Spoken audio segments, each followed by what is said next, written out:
everyone, I'm Vladimir Duthiers. And I'm Christine Johnson. In South Carolina, there are new calls to take down the Confederate flag in the state's capital. Critics call the flag a symbol of intolerance just days after the church shooting where 9 people lost their lives. Charleston Mayor Joseph Riley spoke out about the matter at a news conference this afternoon. Listen. The grounds of the state capitol belong to every citizen of South Carolina.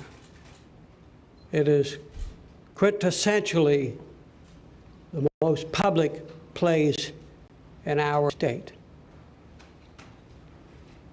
I respectfully ask the General Assembly, reasonably tired and weary of the long session, to take the extra step and attend to this unfinished business and move this flag to an appropriate historical context. For more on this movement, let's bring in Republican State Representative Doug Brannon. He has proposed a bill to remove the Confederate flag from state property. Sir, thanks for joining us. Do you think that it is important for this bill to be introduced, and how confident do you think that this bill can be put into law? Oh, I think it must be introduced, and I think that it is very likely to become law. I think the flag is coming down. Do you feel as though that these shootings is what precipitated this to bring to the forefront, or has this just been a long time coming and long overdue? I think it's been a long time coming. It's way past overdue, but unfortunately, I think the tragedy is what. Let me just say this. I just said this to my law partner. Senator Pinckney is still making law. And it's because of him and the families of those 9 victims that this flag is coming down. Those amazing people and what they said in that bond hearing, it's their words that are bringing this flag down. And when you're talking to your colleagues there at the State House, what are they saying? The ones that I've spoken with are all very supportive. Quite frankly, I think we've got the votes in the House. I think in the House we're done. Sir, have you spoken to Governor Nikki Haley? She's scheduled to speak later this afternoon. Have you spoken to her, reached out to her? Has she reached out to you? And do you know how she expects to address this controversy? No, I have not spoken to the governor. She's not reached out to me. I have not reached out to her. That's not unusual in my relationship with the governor. That's not throwing a stone at the governor at all. We don't talk regularly, but it is my understanding that she will call for the flag to come down today at 4 o'clock. And, sir, in speaking to lawmakers across the state, some have said that they understand, that people should understand that for many people in South Carolina and across the South, this represents a form of heritage, a form of remembrance of ancestors lost during that great conflict between the states. Others obviously have said that this represents, and as the Mayor Joseph Riley pointed out, has been misappropriated for hate. So how do you address those in your community who say that this has nothing to do with racism, but it instead has to do with Southern heritage? All right. And while I respect the people that say that this is heritage, I would ask them to look back. The flag that I'm asking to take down was put on a Capitol dome in 1962 in response to desegregation. That's not the flag of their heritage.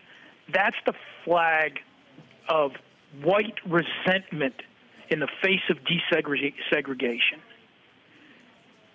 That flag is historical and belongs where other historical objects belong, and that's in a museum.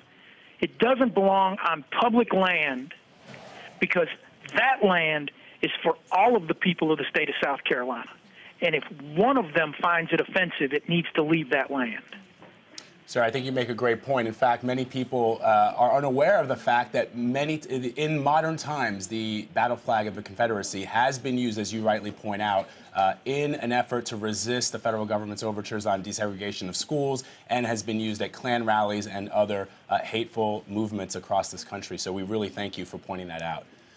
You know, I'm curious, Representative, you have introduced the bill to take the flag down. Do you also describe what you would like to do with it after that? I know that you mentioned that it belongs in a museum, but did you get into detail so that there wouldn't be any question? I can tell you what the bill says, but I want to be very clear. The bill has not been introduced yet because, again, we haven't been – I can't introduce it at least until tomorrow. It's been drafted. It has not been introduced. Okay, so why don't you tell us what's in that draft? One paragraph. It says the Confederate flag shall be removed from the state – the Confederate flag and the pole upon which it flew shall be removed from the state capitol grounds and placed in the Confederate relic room upon the governor's signature. Now, you did say that you feel as though that you have enough support in the House. What about the Senate? I know that we have some very powerful senators who support the movement.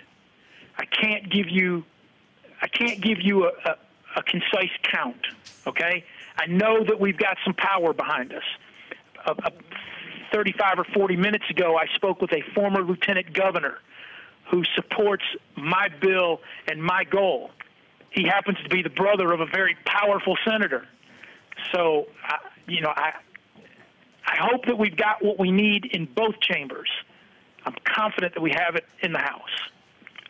Sir, we can hear the passion in your voice and the emotion, especially as you speak of your friend, Senator Pinckney. How do you pointed out that you expect Governor Haley will call for the flag to be taken down. What kind of repercussions are you expecting from those who perhaps oppose this, both you and the governor? Well, let me just say this. If Governor Haley calls for this flag to come down, I will respect her immensely for taking that position. However, you got to understand, she's in her last term. So, so her next step, if she's got an additional race to run, that's going to be a national race. So I don't think this demand on her part would negatively affect her political career. If it has a negative impact on my career, I don't care, because I'm going to do my job until I lose my job. And my job right now is to take this flag down. Representative, sorry, Christine. Well, I was just going to ask, obviously your state has been under the microscope here since that terrible tragedy that took place at that church, and then came into the question of why the state is still flying that Confederate flag. And I'm just curious what it has been like to be under that microscope and to hear the rest of America, well, I would say, most of America, and their disregard to the fact that it is still flying in 2015. Yeah, well, I'm not really sure I can answer that whole question. It was kind of a big one. But what I can tell you is I'm proud of the way South Carolina has responded under the microscope. I mean, those 9 families spoke of love and forgiveness and salvation when they looked the murderer in the eye.